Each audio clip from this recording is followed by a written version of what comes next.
Hi, welcome back to the third installment that we're doing on our financial wellness course.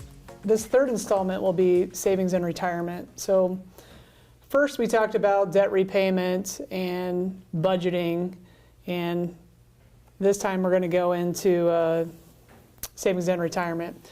So after the first two sessions, we went over how to budget. We went over ways to eliminate debt or to increase your salary to eliminate that. So what questions came up when you were reviewing your debts? Was anything, surprising to you? Anything you felt like you were spending less or more on that you weren't expecting? Do you feel more confident now that you can manage your debt? Hopefully you found that you were able to just find some areas that got some more clarity on things about where you were in your own personal situation, and it helps give you some of that confidence as well. So hopefully that was your experience. Yeah, definitely things usually seem to pop up when you start deep diving and really looking under, turning over every stone there. So again, like we talked about, our first session was on budgeting. So at this point, you should have a really good idea how to budget. Kind of got several months under your belt here. Then we talked about debt elimination. So what can we do to eliminate our debt? What are things we can work on? How we can increase our salary to do that? So the next three things we're going to be talking about in this last session is really what we call life after debt. So the first thing is we're going to talk about emergency fund. What is it? How much do I need? We're also going to talk about, we're going to touch on investing in savings. And then lastly, building wealth. So when it's all said and done, we've got an emergency fund set up, we're debt free, we're investing and saving, kind of what's next? That's the fun part. That's when it really gets exciting. That is absolutely the fun part. So let's just first start with the emergency fund. So an emergency fund, you really should have 3 to 6 months worth of expenses. So in our situation that we had lined out, that our monthly expenses ended up being about $4,000. So really a 3 months emergency fund is going to be $12,000 and a 6 month is going to be $24,000. So if you recall back into our example that we had, we were paying $967 a month on debt. So since we've eliminated all of our debt, we can now use all that money to put towards an emergency fund. And you also have to remember that you get 4 extra paychecks per year, and that adds up to about $4,000 as well. So the fun part is that we will have a 12 months, in a little over 16 months, we'll be able to have $24,000. A little over 8 months, we'll be able to have $12,000 saved up. So that's really not that, it's a pretty good timeline. It's not that bad. So if we put all that money we're putting on debt to put it in our savings, we can achieve that goal pretty quickly. The other thing to remember too is that an emergency fund should cover only expenses. It shouldn't be all the extracurricular stuff outside of that. It really should only be your monthly expenses that you have. And then if you use it, you need to replace it. A lot of times people hit a road where they need to replace something. They need to buy a new washer and dryer, or something goes a new piece, get their car replaced or something like that. Just remember, if you use it, you need to replace it. So the next step then, after we've established that safety net, that emergency fund, we then move on to focusing a little bit on retirement. At this stage of the road, and in this example, we would suggest maybe a goal to shoot for there would be 15% on retirement savings. And if you remember from earlier on in our example from the previous courses, we were suggesting already saving 5% in that 401k as we go along through this journey, because that's what Carrier matches as the company match. So we would suggest that you already be there, as we're making that assumption in this example. So the goal now would be to bump that up by another 10%. So of an $80,000 income, another 10% would be $8,000 per year, or that equates to about $667 a month. Now back to what Cindy was just saying, if you remember, we were making those minimum debt payments of $967. We were using that to establish that emergency fund, but now that we've got that established, we can now use that $967 for this purpose. We can apply this towards that retirement savings. We only need $667 to get to 15%, so the rest of that $300 of this $967, plus those extra 4 paychecks a year, you're going to have another $7,600 per year left over after you've already hit this goal of saving 15% for retirement. So as you saw, we went through all these examples and kind of going through these steps. Each step takes a bit of time. This particular one can happen pretty quickly, especially in this example. We get through that last step. You can take this one and automatically apply a chunk of what you've been using to achieve these goals and achieve this 15% retirement goal pretty quickly, pretty much instantaneously as you move into this next phase. So, moving on from there, we can talk a little bit about how would we save for retirement? Well, Creek Carrier's got a lot of options, especially in the 401k realm. We've got the traditional 401k and the Roth 401k that are available to employees. The traditional 401k, just to touch on that briefly, what that means versus the Roth. The traditional 401k uses pre-tax contributions. So before you're taxed on that money from your paycheck, those contributions are taken out and applied to your retirement pre-tax. Then when you reach retirement age and take that money out, it will be taxed at that point in time. The Roth IRA is just the opposite. It's post-tax dollars that go in. So you'll pay that tax on your paycheck money and then make the contribution after that. But when retirement comes around, all the earnings and contributions that you put in up to that point, you can take out tax-free at that point. So just a difference in the timing of where that might be. Which one is best for you will depend on your individual situations. You may want to do a little research on that or speak to a financial advisor to see what your situation might be. But I think what I would say overall, at least from my perspective, is doing one or the other, or maybe even a mixture of both. It's much better than doing nothing, right? Right. Yeah, I don't think there's any wrong answer here. That's the good thing is it's all good.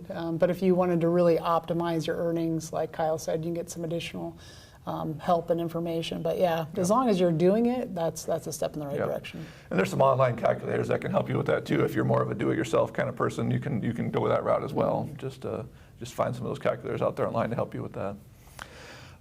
In addition, on that 401k plan, a lot of times you'll hear that 401k plans are expensive when it comes to administrative fees, and it's just an expensive way to save. I want to point out here at Creek Carrier that the company does cover those fees. So there is actually no administrative fees for participants. So this is just something to keep in mind. That's big. I know. It's a big benefit. It's kind of something you might hear out there is how expensive those are. Well, here at Crete, it's those administrative fees are free to you. So just a big benefit to keep in mind. And then just as knowing where the administration is happening for these 401ks, it's Union Bank and Trust that does the administration for the plan here at Creek Carrier. In addition to 401ks, another option might be to utilize an IRA. So an IRA is an individual retirement account. And just like the 401k that we just talked about, there's a traditional and Roth option for those. Now, this is something that you would have to do outside of the company. This isn't a company benefit plan that you can find because that's the nature of the IRA. But you can go through any kind of investment advisor or online brokerage and set one up yourself doing it that way. Or, like I said, go through a financial advisor who can help you out with that as well. Sometimes that's a way just to use it as a supplement to what you're doing with your 401k, and there's some different types of flexibilities that the IRA can offer as far as taking out some of those contributions earlier without penalty, and maybe having different ages that you can access those as well, and different rules along those lines. So maybe just some different avenues to look at depending on what your goals are there. Definitely worth checking them out, see if it makes sense for you. Speaking of financial advisors, we do recommend them. There's a lot of good ones out there. They're good. They can help with your financial goals, investment strategies, investment options, a lot of good things that they can provide, a lot of assistance they can provide for people. What you want to keep in mind, though, on those is first of all, watching out for those hidden fees. There's sometimes where they can kind of take a percentage of your earnings or different types of things where they can kind of get some extra fees that you weren't really seeing right up front. So keep an eye on how much those fees actually are, and then just make sure they have your best interest in mind. If you're able to find a financial advisor that's a fiduciary, that might be a good way to help get a little assurance that they have your best interest in mind, because that's typically when you have a fiduciary responsibility, that's what that means, is that they have to have your best interest in mind. So that might be a way to get a little protection in that regard. Yeah, just make sure you do your due diligence, asking the right questions when you're interviewing financial advisors. So the next thing here, a lot of questions that we get is, how do I know if I'm on track? We got this chart here from Fidelity Investments just to give people an idea of where you should be at. But it can really, really depend on what your end goal is, on how much you need for retirement. So yes, this is kind of a guideline, but it really depends on really what you want to do. Do you want to stay home and spend time with grandkids? Do you want to, travel the world? Do you want to, buy an RV and travel the country? A lot of those have different price tags, so it really depends what you want to do in retirement. So knowing that can greatly vary on what you need for your goals.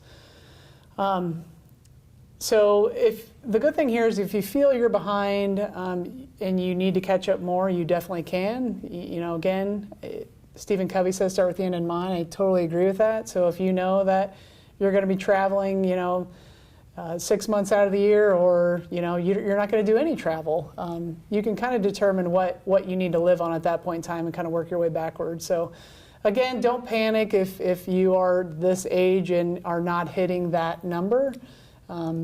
But it's just a simple guideline to help you understand where you could be, and if you do need to make up some time here. Yeah, if you're not at those benchmarks, you're not alone. I think right. that's pretty common. Absolutely, absolutely. Again, just there for a guideline, so nothing to get freaked out about if you're not hitting that exactly right now. Just want to take a minute here on this slide to kind of take a look at a couple different things that you might be thinking about as you go through this financial journey. So first of all, I wanted to point out life insurance. So if you have anybody that's dependent on the income that you're bringing home, whether it be spouse dependent or otherwise, it's probably a good idea to look into some life insurance and make sure that if something should happen to you, that those loved ones or whoever it is that's dependent on your income is taken care of in that event. So we looked at several different sources on what they say on the topic, and kind of what we're seeing a lot of times is that they're suggesting 10 to 12 times your annual salary might be that life insurance amount that you should consider. In addition to that, if your spouse has an income as well, you would also want to make sure that you've got life insurance on that income as well. You want to make sure that your family is covered, or like I said, any of those dependents that you have or anybody depending on your income is covered from both you and your spouse at that point in time. As far as which type of life insurance to use, obviously there's lots of options out there, and again, that's one of those things where you kind of have to go take a look and see what makes sense for you. One thing that seems to be a pretty good cost-effective option would be a term policy of maybe 15 to 20 years. It might make the most sense in a couple different areas. Maybe you have kids at home now, and at 15 to 20 years from now, they might be growing out of the house and may not be dependent on your income anymore. So maybe that term policy of 15 to 20 years helps bridge that gap. The other area might be when you're getting towards the end of your career, maybe you're getting towards retirement, and that 15 to 20 years will get you to a place where you don't have to have that steady income stream anymore because you've built your retirement to a spot where it can be sufficient. So maybe that's just a good general rule to think about, is that 15 to 20 year term policy. Yeah. In addition to life insurance, we want to talk a little bit about will and testament. So we believe everybody should have a will, no matter what your situation. It's always a good idea to have a will. What that does is it just provides guidance and protection for not only loved ones, but just whoever you want your assets to go to after you pass on. If you do not make that choice, it will be up to the state to take care of that, and it may or may not be what you wanted to happen to your assets as far as what happens at that point in time. So just a good idea, and maybe just saves a little bit of argument or anything amongst loved ones too if you have your wishes clearly laid out in a will. There's a few different types of things you can do with the will. You have simple will, living trust. You might be a good idea to kind of consult an attorney or someone who's an expert in the field to help you determine what makes sense for you. And maybe it's one of these or more than one of these that might make sense depending on your situation, but just a few things we want to throw out there to get you thinking in that direction. So one benefit that CREAT also offers as part of our benefit package, there's a website called willprepservices.com that's sponsored by Mutual of Omaha, where if you're not working with an attorney, or maybe that your personal situation doesn't call for that at this point in time, you can go make a simple will, which is better than not having anything laid out at all. It's a good way to have something out there to express your wishes in that way.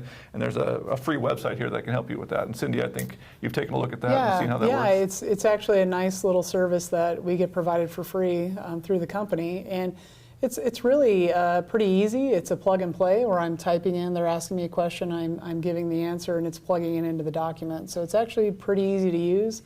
I would recommend it if you don't have a will right now to start there, and then even if you need to go to the next level and get an attorney to talk about a living will or living trust or something bigger than that is definitely a good first step. And again, it's free to us to use, so I would highly recommend it.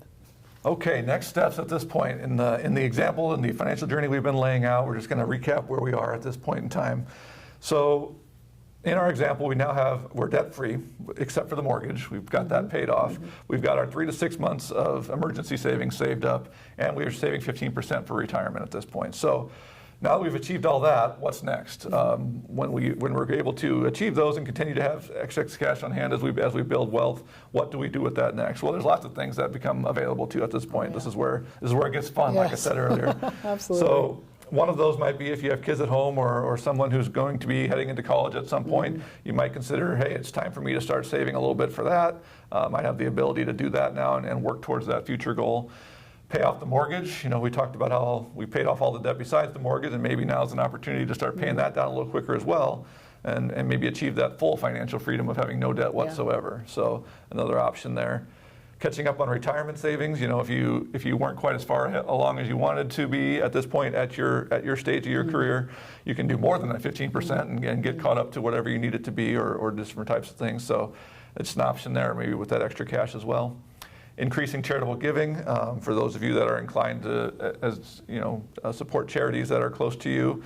This might be an opportunity to really take that to another level, to really make a difference in some of those charities through your giving. So that's an option as well.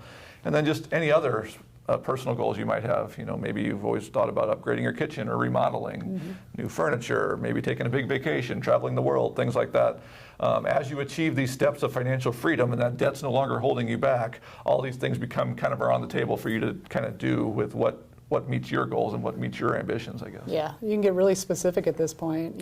That's part of the fun of just, dreaming on what you want to do with that money when you are debt free and we free up all that money that was just going to pay down debt. It's just, this is a really fun part where you can really focus in on what you want to do with your money at this point in time.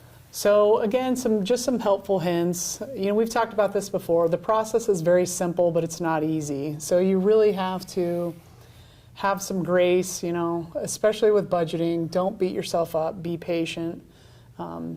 It's going to take several months for you to really get the hang of the budgeting. I know when I first started doing mine, there was months where you forgot a complete category. And then you're like, oh, okay, I need to add that. So that will happen. So just allow yourself some grace on that and be patient. Just like we talked about, one of the first things you need to do after this course is really get that life insurance if needed. If you do have people depending on you, you really need to get that life insurance, and then definitely a will. Everybody needs a will, no matter what age. Everybody needs to get one. So those are kind of the first things. And again, take it one step at a time. The more you do this and the better you are with budgeting and saving and investing, you'll create a habit of it.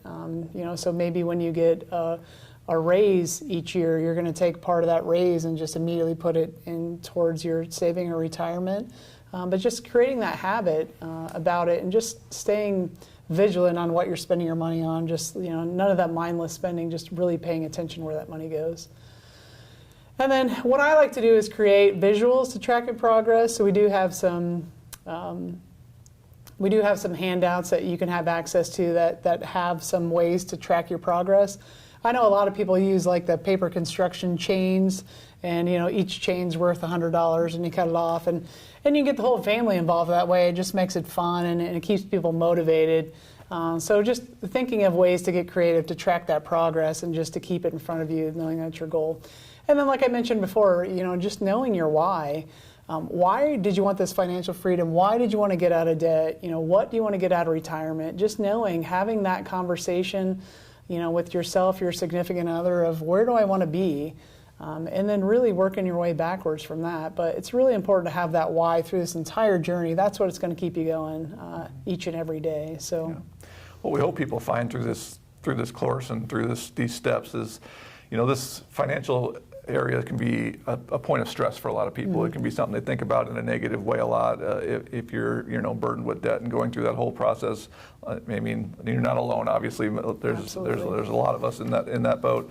But once you go through this, if you're able to work through these processes and establish these better habits, these good habits, and all these different things you can do, it becomes a little more fun. Actually, it can be a positive thing when you're thinking about money. It becomes more second nature of things that you get more confident about, things you can do with it, as opposed to that point of stress in your life. So, right. So just something that you can maybe look forward to as you go through this journey to try and get to that point. Absolutely, and just being able to set those goals and work together as a team to achieve them and not having to worry about just those debt payments. Yeah, you can completely shift your mindset about money. I completely agree. So that's the end of our third course. The big thing here is, wherever you're at, whether you're just starting out with the budgeting and getting that under control and really starting to pay down debt, wherever you're at in that process, continue on. So whether you're paying off debt or just getting that starter $1,000 emergency fund up and going, or maybe you're debt-free and you're working towards kind of that wealth building phase, that next step, continue to reach those financial goals and remember your why in all of this to help you push towards your goals. So there will be other information available to you if you wish to have that. So please feel free to reach out. Thanks for joining us. Thanks. For more information about managing your debt or budgeting, email us at financialwellness@creekcarrier.com.